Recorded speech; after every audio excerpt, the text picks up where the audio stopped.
Le geste est précis. D'une bonne technique dépendra la qualité du vin. Chaque année depuis 5 ans, cet agent des espaces verts récolte le raisin de sa ville. Donc tout le pourri qui est là, il faut l'enlever. Là, ça change un peu de pousser la tondeuse et de tailler, de remettre tout en état. Sur les hauteurs de Sannois, au pied du Petit Moulin, c'est la 6e vendange technique pour la commune. Au milieu des 2050 pieds de chardonnay, les vendangeurs pronostiquent déjà sur le goût et la quantité de cette cuvée 2011. Il est sucré. Il est sucré, pas trop de flotte.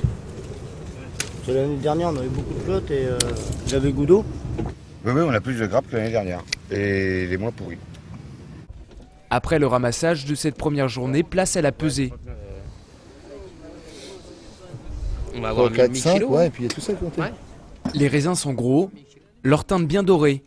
Les rendements dépassent les quantités de l'année dernière.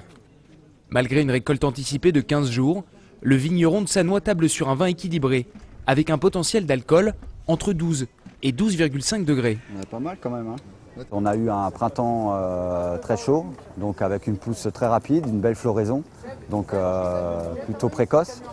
Après, on a eu un été qui n'a pas été terrible par rapport à la pluviométrie, par rapport aux pluies, mais néanmoins, il a quand même été chaud. Donc on a les raisins qui sont arrivés à maturité avec, par rapport aux années précédentes, de 2 à 3 semaines d'avance.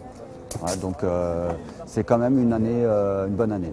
Pressé l'après-midi même par l'équipe de Sannois, le jus recueilli sera versé dans des fûts afin de fermenter jusqu'à ce qu'il soit transformé en alcool.